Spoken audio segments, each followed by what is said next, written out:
दोस्तों, दुनिया के कुछ ही देश नॉर्थ कोरिया की तरह अत्याचारी या भारी हथियारों से लैस हैं। कोरियन पीपल्स आर्मी या केपीए किम डायनेस्टी के मिलिट्री रूल के दौरान इस देश की सरकार और समाज का एक बड़ा हिस्सा बन गई है। ऐसा माना जाता है कि 1.3 million active soldiers, 5.8 million strong para military force और 2 लाख रिजर्व सोल्जर्स के साथ इसके पास दुनिया के किसी भी देश के मुकाबले सबसे बड़ी मिलिट्री है। जबकि अलग थलग पड़े इस देश की विशाल मिलिट्री परेड पूरी तरह से डिसिप्लिन पुरुषों और महिलाओं को दिखाती है, लेकिन पर्दे के पीछे की एक झलक इसकी एक डरावनी तस्वीर दिखाती है। गंदगी में रहने के लिए मजबूर होने के लिए ड्यूटी के दौरान भूखे रहने तक समय आ गया है ये जानने का कि नॉर्थ कोरिया के सोल्जर्स को किन भयानक चीजों का सामना करना पड़ता है। गंदे हालातों में रहना। दोस्तों, 1 लाख से ज्यादा एक्टिव मिलिट्री मेंबर्स को रखना आसान नहीं है, इसलिए इसमें कोई हैरानी की बात नहीं है कि उनके रहने की परिस्थितियां काफी भयानक हैं। पूरे देश में फैले हुए छोटे कंक्रीट बैरकों के आधार पर सोल्जर्स को इन छोटे कमरों को 20 से ज्यादा लोगों के साथ शेयर करना पड़ता है। जहां तक स्टोरेज की बात है तो हर सैनिक को सिर्फ कुछ ड्रॉर दिए जाते हैं। वो सभी एक साथ बंक बेड पर सोते हैं, लेकिन उनके गद्दे नरम और आरामदायक नहीं होते, क्योंकि वो सस्ते चावल के छिलकों से बने होते हैं जो कपड़े की तरह हवादार नहीं होते। इसलिए वो सारा पसीना सोख लेते हैं, जिससे कमरे में बदबू पैदा होती है। इससे भी ज्यादा खराब बात तो यह है कि कई बैरकों में तो बहता हुआ पानी तक नहीं है। कई सैनिक बाहर हौज से या कुओं से खींचे गए पानी से नहाते हैं। यहाँ तक कि सर्दियों के दौरान भी जब टेम्परेचर -10 डिग्री फ़ारेनहाइट जितना होता है, भयंकर गर्मी के लिए कोई भी एयर कंडीशनिंग नहीं है और हर कमरे में एक छोटे लकड़ी से जलने वाले बर्नर के अलावा कोई हीटिंग नहीं है। 8 साल तक ज्यादातर सैनिकों को ऐसे ही रहना होता है और प्रॉपर वेंटिलेशन के बिना बीमारी तेजी से फैलती है। माना जाता है कि 2000 दशक की शुरुआत में सार्स महामारी सेना में फैल गई थी, जिसमें अनगिनत सैनिकों की जान चली गई थी। दुख की बात है कि कोविड-19 महामारी भी बहुत अच्छी नहीं रही है। नॉर्थ कोरिया द्वारा कोविड का एक भी मामला न होने के बावजूद कई समाचार एजेंसीज ने सेना में वायरस होने की और मौतों की खबरें दी, जिनमें से कईयों ने अपने बिस्तर पर ही दम तोड़ा है। लेकिन रुकिए, जवान लोग जिनके बारे में माना जाता है कि उनका इम्यून सिस्टम मजबूत होता है, इतनी बड़ी गिनती में इस तरह की बीमारियों का शिकार क्यों हो रहे हैं? भूखे सैनिक। दोस्तों, नॉर्थ कोरिया में खाने की कमी होना कोई नई बात नहीं है। दूसरे देशों के साथ लिमिटेड ट्रेड ऑप्शन होने के कारण वो फूड प्रोडक्शन के लिए अपनी खुद की कैपेसिटी पर ज्यादा निर्भर हैं। इसका मतलब है कि अतीत में देश में खराब फसल के कारण भयानक अकाल पड़ चुके हैं और लोग लाखों मारे गए हैं। दूसरे देशों में इस दौरान इमरजेंसी फूड सप्लाई भेजी गई थी, लेकिन नॉर्थ कोरिया ने बाहर के वर्कर्स को अपनी सीमाओं के अंदर जाने से मना कर दिया, जिससे लाखों लोग भूखे रह गए। और दुख की बात है कि आर्मी को भी इससे बख्शा नहीं गया। सैनिकों को सिर्फ मक्का, चावल और गोभी जैसे सस्ते बेसिक खाने दिए जाते हैं। आलू की फसल आमतौर पर जून में आती है, इसलिए सैनिक दिन में 3 बार आलू खाते हैं। और अगस्त में जब मकई की फसल आती है तो सैनिक दिन में 3 बार हरी मकई ही खाते हैं। वो बहुत जल्दी उस रूटीन से बीमार हो जाते हैं। खाने का वजन 200 से 300 ग्राम होना चाहिए, लेकिन कई रिपोर्ट से पता चलता है कि वो सिर्फ 140 ग्राम तक ही होता है। मुश्किल ट्रेनिंग के चलते ये ज्यादातर सैनिकों को सस्टेन करने के लिए काफी नहीं है और 6 महीने के बाद ही माल न्यूट्रिशन शुरू हो जाता है। 2015 में कुछ कैडेट्स की एक सीक्रेट अंडरकवर रिकॉर्डिंग की गई थी, जो सभी खतरनाक रूप से पतले और थके हुए लग रहे थे, क्योंकि आर्मी के खाने की हालत इतनी खराब है। सीनियर ऑफिसर कथित तौर पर सैनिकों से उसकी यूनिट के लिए खाना चोरी करने के लिए कहते हैं और ऐसा न कर पाने पर वो उनको सजा देते हैं। जिंदा रहने की कोशिश में कई सैनिकों को अनाज और यहाँ तक कि मवेशियों को भी चुराते हुए देखा गया, लेकिन यह हमेशा काफी नहीं होता। जब उनका वजन इतना कम हो जाता है कि वो लड़ नहीं पाते और खड़े भी नहीं हो पाते, तो उन्हें छुट्टी पर घर भेज दिया जाता है। उनके परिवार वाले उनको अच्छा खाना खिलाते हैं और जब वो ठीक हो जाते हैं तो उन्हें वापस सेना में भेज दिया जाता है। वो इस भयानक चक्कर में तब तक फंसे रहते हैं जब तक कि वो मर नहीं जाते, जो कि अक्सर होता है, या जब तक वो अपनी सर्विस पूरी नहीं कर लेते। यार, उनके महान नेता किम जोंग उन खाना ठूंसने में मशगूल रहते हैं, लेकिन इनकी हालत देखकर ओहो, यकीन नहीं होता ना। Believe. दोस्तों, मई 2021 में किम जोंग उन की डेस्क से एक डायरेक्ट ऑर्डर दिया गया था, जिसमें बताया गया था कि उनके सैनिक भूख से मर रहे हैं। उन्होंने सभी मिलिट्री यूनिट्स को हुक्म दिया कि वो सैनिकों को हर दिन कम से कम एक बार ऐसा खाना जरूर दें जिसमें बीन शामिल हों, जैसे कि सोयाबीन या टोफू, और जो कमांडर ऐसा नहीं कर पाएगा उसे बेरहमी से सजा दी जाएगी। ये बात उन अफसरों को पसंद नहीं आई जिनकी पहुंच बीन सप्लाई तक नहीं थी। अपने आप को बचाने के लिए लॉजिस्टिक्स डिपार्टमेंट के लोगों ने अच्छे फैमिली बैकग्राउंड वाले सोल्जर्स को बीन लीव पर भेजना शुरू कर दिया। उनमें से हर किसी को 10 से 14 दिनों तक की बीच छुट्टी लेने के लिए कहा गया, लेकिन उन्हें कम से कम 300 किलो बीन्स लेकर लौटना था। ये 1 टन के चौथे हिस्से से ज्यादा है। अगर उन्हें उतनी क्वांटिटी में बीन्स नहीं मिलती तो वो चावल या कॉर्न भी ला सकते थे, लेकिन ये सुपरमार्केट में जाने जितना आसान नहीं था। ज्यादातर सैनिक ग्रामीण इलाकों से, इसलिए शायद उन्हें अपने गांवों से उस समय खाना निकालना पड़ा जब फूड सप्लाई पहले से ही कम थी। शायद कई लोगों को अपनी यूनिट्स और उसके परिवारों के बीच फैसला लेने के लिए मजबूर होना पड़ा। दोस्तों, अभी हमने शुरुआत भी नहीं किया, फिर भी मेरा मानना है कि हमें थोड़ा सा ब्रेक लेना चाहिए। अगर आपको इस वीडियो में की गई रिसर्च पसंद आई और भविष्य में ऐसी और ज्यादा दर्दनाक खुलासे देखना चाहते हैं तो नीचे दिए गए लाइक और सब्सक्राइब बटन को दबाना मत भूलिए। ऑलराइट, मुझे लगता है कि मैं तैयार हूँ, तो आइए देखते हैं कि इन बेचारे सैनिकों को और क्या क्या सहना पड़ता है। जन्म से ब्रेन वॉश किया जाता है। दोस्तों, ऐसे खतरनाक हालातों को देखते हुए किम बगावत को भड़काए बिना इस दुनिया की सबसे बड़ी मिलिट्री में से एक कैसे बना सकते थे? इसका जवाब है ब्रेन वॉश करके। 4 साल की उम्र से ही भयानक तरीके अपनाकर इन बच्चों का रूलिंग वर्कर्स पार्टी की मिलिट्री आइडियोलॉजी के जरिए ब्रेन वॉश किया जाता है। नर्सरी को कार्टून एनिमल सोल्जर से डेकोरेट किया जाता है, जो रॉकेट से चलने वाले ग्रेनेड लॉन्चर, ग्रेनेड और मशीन गन पकड़े हुए होते हैं और दूसरे जानवरों पर हमला करते हैं। उनकी किताबों को आमतौर पर मिलिट्री थीम से खूबसूरती से डेकोरेट किया जाता है और यहाँ तक कि उनमें प्रोपेगेंडा कार्टून भी होते हैं जो युद्ध में हिस्सा लेने वाले कैरेक्टर्स को दिखाते हैं और अपने दुश्मनों को सफाया करते हैं। और ये सब यहीं पर खत्म नहीं होता।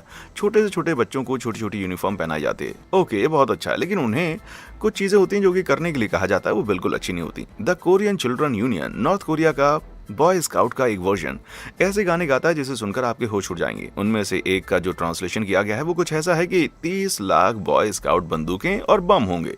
हम जनरल के लिए बंदूकें और बम बनेंगे। जी हाँ, बच्चे सचमुच किम जोंग उन के लिए अपनी जान देने के बारे में गाते हैं। भाई, मुझे तो ओल्ड मैकडॉनल्ड्स ही पसंद है। ये ब्रेन वॉश बेचारे बच्चों को उनकी सारी जिंदगी परेशान करता है और ये विश्वास पैदा करता है कि उन्हें किम के लिए खुद को सेक्रीफाइस करना है और उनकी हर बात का पालन करना चाहिए, चाहे वो कितना भी खतरनाक क्यों ना हो। और अब ये तब और ज्यादा बुरा हो जाता है जब वो 17 साल की उम्र में पहुंचते हैं। उनके पास कोई चॉइस नहीं है।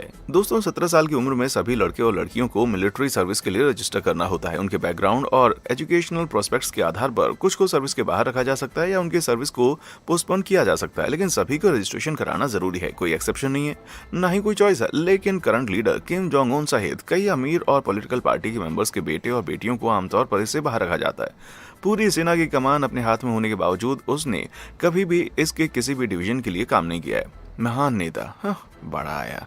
अजीब बात तो यह है कि ज्यादातर सैनिक अपनी मर्जी से उनके दादा किम इल सुंग के साथ सेना में शामिल हो गए थे, जिन्होंने सच में मिलिट्री में काम किया था। लेकिन उनके बेटे किम जोंग इल के शासनकाल के बाद से नॉर्थ कोरिया की अर्थव्यवस्था में भारी गिरावट आई है। मिलिट्री रिवॉर्ड्स कम हो गए हैं और कम ही लोग अपनी मर्जी से शामिल हुए हैं। किम्स ने रिक्रूटमेंट पर ज्यादा निर्भर रहना शुरू कर दिया और देश पर अपनी पकड़ बनाए रखने के लिए मिलिट्री सर्विस पर दिए जाने वाले टाइम पीरियड को बढ़ाने के लिए कानूनों को बदल दिया। मिलिट्री सर्विस 13 साल तक चलती थी, लेकिन जनवरी 2021 तक एक सरकारी आदेश ने पुरुषों के लिए इसे घटाकर 8 साल और महिलाओं के लिए 5 से 8 साल के बीच कर दिया है। और सिर्फ यही एक चीज नहीं है जिसे कम किया गया है। 2012 में मेल सोल्जर्स के लिए मिनिमम हाइट 145 सेंटीमीटर थी, लगभग 4 फीट 7 इंच। आज इसे घटाकर 142 सेंटीमीटर कर दिया, यानी सिर्फ 4 फीट 6 इंच। क्योंकि इस देश के लोगों की डाइट इतनी खराब है कि एवरेज हाइट काफी गिर गई है। इससे उलट अमेरिका की आर्मी में पुरुषों के लिए ऊंचाई 152 सेंटीमीटर या 5 फीट से शुरू होती है। बेचारों को क्या क्या करना पड़ता है यार। Second rate training. दोस्तों, जब नए सैनिक केपीए में शामिल होते हैं तो चाहे वो आर्मी, नेवी या एयरफोर्स किसी भी डिवीजन में हो, उनकी शुरुआत बेसिक ट्रेनिंग से ही होती है। शुरू के 6 महीनों तक उन्हें लड़ाई की बेसिक बातें सिखाई जाती हैं, लेकिन फ्यूल, हथियार और गाड़ियों जैसे सामान की ऊंची कीमत के कारण ट्रेनिंग के ज्यादातर हिस्से में फिजिकल एक्टिविटी शामिल होती है, जो मेमोरी और रिपीटेशन पर फोकस करती है। पुरानी रिपोर्ट का दावा है कि एक सैनिक का डेली रूटीन सुबह 5 बजे से रात 10 बजे तक चलता है, जिसमें उसे सिर्फ 3 घंटे का खाली समय मिलता है और नाइट ट्रेनिंग भी शामिल होती है। मुश्किल होती है, लेकिन ये खाली समय शायद ही उनका अपना होता है, क्योंकि उनसे फसल उगाने और अपनी खानों की जरूरतों को पूरा करने के लिए जानवरों की देखभाल करने की भी उम्मीद की जाती है। उसके बाद भी अपनी एडवांस ट्रेनिंग के लिए आगे बढ़ते हैं। लेकिन सबसे मुश्किल ट्रेनिंग को कैमरा के लिए बचाकर रखा जाता है। देश के सामने अपनी यूनिट का टैलेंट दिखाने के लिए चुने गए सैनिकों को अपनी मजबूत मुट्ठी से ईंटों को तोड़ना होता है, और यहाँ तक कि कोहनी से टाइल्स के ढेर को तोड़ना होता है, और यहाँ तक कि पेट पर कुल्हाड़ी के वार का सामना करना पड़ता है। हे भगवान, ये आर्मी ट्रेनिंग से ज्यादा स्कूल के सर्कस की तरह लग रहा है। इसके अलावा हर सैनिक 6 महीने तक परेड के लिए तैयारी करता है। इस महान नेता की खुशी के लिए लगातार आगे पीछे कदम ताल किया जाता है, लेकिन ये सिर्फ फिजिकल ट्रेनिंग है। कुछ डिफेक्टर्स का दावा है कि लगभग 60% मिलिट्री ट्रेनिंग आइडियोलॉजिकल है। उन्हें सैक्रिफाइस की मेंटलिटी रखना सिखाया जाता है, जो ये गारंटी देता है कि वो किम परिवार की रक्षा के लिए अपनी जान की बाजी तक लगा देंगे। उन्हें सिखाया जाता है कि किम के बिना वो कुछ भी नहीं है और इसलिए उन्हें हर कीमत पर उनकी रक्षा करनी है। ब्रेन वॉशिंग को ट्रेनिंग के दौरान भी लागू किया जाता है। वो अमेरिकी की पुतलों पर गोली चलाते हैं, जो उनके करप्ट कैपिटलिस्ट दुश्मन हैं, और गर्व से दावा करते हैं कि वो अपने महान कमांडर के लिए अपनी जान दे देंगे। अफसोस की बात है कि उनमें से कई ऐसा करते भी हैं, जबकि वो किसी युद्ध में नहीं होते। हर रोज पूरे दिन, और जैसे कि दिन में 17 घंटे की काफी ट्रेनिंग नहीं थी। नॉर्थ कोरिया के सैनिकों को शायद ही कभी समय मिलता है। सीनियर मेंबर्स छुट्टी और पास की सख्ती से निगरानी करते हैं और उन्हें कंट्रोल करते हैं। एक सैनिक को पूरी ड्यूटी के दौरान कुछ ही बार 2 हफ्तों की छुट्टी दी जाती है। यहाँ तक कि शादी करने या माता पिता को खोने पर भी उन्हें सिर्फ 10 दिन की छुट्टी मिलती है, वो भी अगर उनका कमांडर बहुत दयालु हो तो। लेकिन जब वो ड्यूटी पर होते हैं तो वो सिर्फ ट्रेनिंग नहीं लेते। कमांडर्स को अक्सर किसानों को फसल लाने या फिजिकल लेबर में मदद करने के लिए सैनिकों को भेजने का हुक्म दिया जाता है। 2016 में सैनिकों को 2 mega project tension hydraulics power station और सेपो टेबललैंड प्रोजेक्ट के लिए तैनाती पर भेजा गया था। यहाँ उन्हें बिना किसी तकनीकी उपकरण की मदद के अक्सर जमीन की सफाई और माइनिंग जैसे कमर तोड़ने वाले मुश्किल काम करने पड़ते थे, लेकिन आदमी और औरतें कंधे से कंधा मिलाकर काम करते हैं। औरतें कुछ घंटों तक काम करती हैं और उन्हें खाना पकाने और सफाई जैसे काम सौंपे जाते हैं। क्या हम वाकई 1950 के दौर में भाई? लेकिन उनका काम यहाँ पर खत्म नहीं होता। किम जोंग उन के कहने पर सैनिकों को किसी भी तरह का काम करने का हुक्म दिया जा सकता है, इसलिए जबकि कुछ सैनिक अपने हाथों से ईंटें तोड़ते हैं, दूसरों को ट्रैफिक वार्डन के रूप में भेज दिया जाता है और यहाँ तक कि पश्चिमी लोगों के लिए टूर गाइड के रूप में भी भेजा जाता है, जिनसे उन्हें इतनी नफरत करना सिखाया जाता है। यार मैं समझ सकता हूँ कि इनकी सख्त ट्रेनिंग के बाद भी ये सोल्जर टूरिस्टों की इस भीड़ की देखभाल करते करते क्यों परेशान हो रहे हैं। बहुत कम तनख्वाह। दोस्तों आप सोच रहे होंगे कि मुश्किल काम और ट्रेनिंग के बदले इन्हें अच्छी सैलरी मिलती होगी, लेकिन बात यह है कि 1991 में सोवियत यूनियन के चरमराने पर नॉर्थ कोरिया की अर्थव्यवस्था चरमरा गई थी। तब से इन तानाशाहों ने इसे पूरी तरह से लूट लिया है। नॉर्थ कोरिया का एक आम आदमी हर महीने मुश्किल से $100 कमाता है, जो उसके साउथ कोरियाई काउंटर पार्ट का 4% है। हालांकि आधिकारिक आंकड़े मौजूद नहीं है, लेकिन ये दावा किया जाता है कि ज्यादातर सैनिक इससे भी कम कमाते हैं और खाने और डेली यूज की जरूरी चीजों के रूप में उन्हें कंपनसेट किया जाता है, और जो थोड़ा बहुत पैसा वो कमाते भी हैं वो ज्यादा काम का नहीं होता। जून 2021 में जैसे जैसे फूड शॉर्टेज बढ़ती गई, नॉर्थ कोरिया में 1 किलो केले की कीमत $45 हो गई थी। इसके अलावा देश के खिलाफ अंतर्राष्ट्रीय प्रतिबंधों के सख्त होने के कारण एक बोतल शैम्पू जैसी जरूरी चीज की कीमत बढ़कर $200 हो गई। इससे भी बुरी बात यह है कि बैंकों में जमा पैसे का कंट्रोल भी सरकार के पास होता है और उन्हें विड्रॉल से रोकने का अधिकार भी उन्हीं के पास होता है। इसलिए इन्वेस्टमेंट और सेविंग का आमतौर पर कोई मतलब नहीं और ज्यादातर लोग सिर्फ कैश का इस्तेमाल करते हैं। इन बेचारे लोगों के लिए इलेक्ट्रॉनिक पेमेंट इतनी अलग चीज है कि आर्मी में काम करने वाला एक डिफेक्टर उस समय चौंक गया जब उसने पहली बार एटीएम का इस्तेमाल किया। उसे लगा कि अंदर कोई छोटा आदमी है जो पैसे दे रहा है। यहाँ तक कि टॉप रैंकिंग ऑफिसर भी इतने अमीर नहीं है। 2013 में ये बताया गया था कि सीनियर ऑफिसर्स को वफादारी बनाए रखने के लिए इंसेंटिव दिया जाता था। 4 स्टार जनरल्स को अपनी सैलरी के अलावा हर महीने लगभग $1200 मिलते थे, जबकि 3 स्टार जनरल्स को $1000 और 2 स्टार जनरल्स को $700 मिलते थे। $100 की तुलना में ये बहुत है, लेकिन अगर आप इसकी तुलना अमेरिका से करते हैं तो वहाँ पर एक आर्मी जनरल की शुरुआती सैलरी हर महीने लगभग $16,600 होती है। ये एक बेहद ही खराब कंपैरिजन है। बदनामी मंजूर है। दोस्तों किसी भी सैनिक को सेना से मिलने वाली सबसे खराब सजा कोर्ट मार्शल है। ये उन सैनिकों को दिया जाता है जो एक बड़े अपराध में दोषी पाए जाते हैं, जैसे कि अपने कलीग को अकेला छोड़ देना या उनकी जिंदगी को खतरे में डालना। अमेरिका में मिलिट्री से डिस्चार्ज किए गए सर्विस मेंबर को सरकारी पेंशन नहीं दी जाती और उन्हें हैंडगन रखने, सरकार के लिए काम करने या बैंक से लोन देने के लिए भी मना कर दिया जाता है।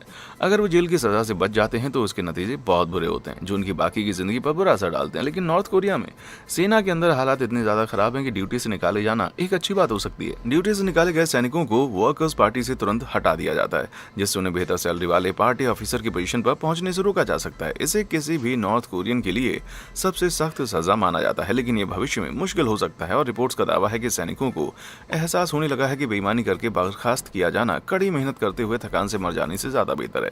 कुछ सोल्जर्स अपराधियों और स्मगलर्स की बॉर्डर पर मदद करते हैं, जहां उन्हें तैनात किया जाता है। वो रिश्वत लेते हैं और उनके काम के बदले मोटी रकम मांगते हैं। बहुत सारा पैसा कमाने के बाद वो खुद को डिस्चार्ज करा लेते हैं और आराम की जिंदगी जीने लगते हैं। ये इज्जत की जिंदगी तो होती नहीं, लेकिन ये भूखे रहने से तो बेहतर है भाई। जबरन रोने का हुक्म। दोस्तों जब भी किम जोंग उन मिलिट्री का दौरा करते हैं या सैनिकों के परेड में हिस्सा लेते हुए देखते हैं तो उनमें से कई रोने लगते हैं, जबकि वो महान नेता बुद्ध बनकर वहां खड़ा रहता है। लेकिन हम कुछ आंसुओं के बारे में बात नहीं कर रहे हैं, ये पूरी तरह से चीखना और चिल्लाना होता है। ऐसा लगता है कि सेना अपने नेता की मौजूदगी में खुशी के आंसू बहा रही है, लेकिन भीड़ का पागलपन उदास मौकों पर भी देखा जा सकता है, जैसे कि उनके दिवंगत नेता किम जोंग इल के लिए की गई शोक सभाओं में।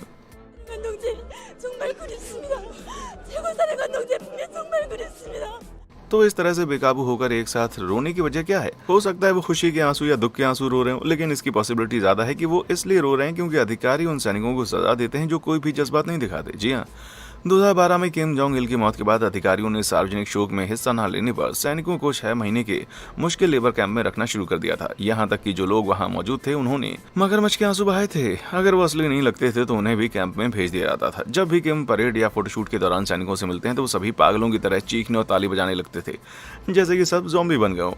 खैर, जिन हालातों में वो जीने के लिए मजबूर हैं उसे देखते हुए हुक्म देने पर रोना उनके लिए बहुत ही मुश्किल नहीं होना चाहिए।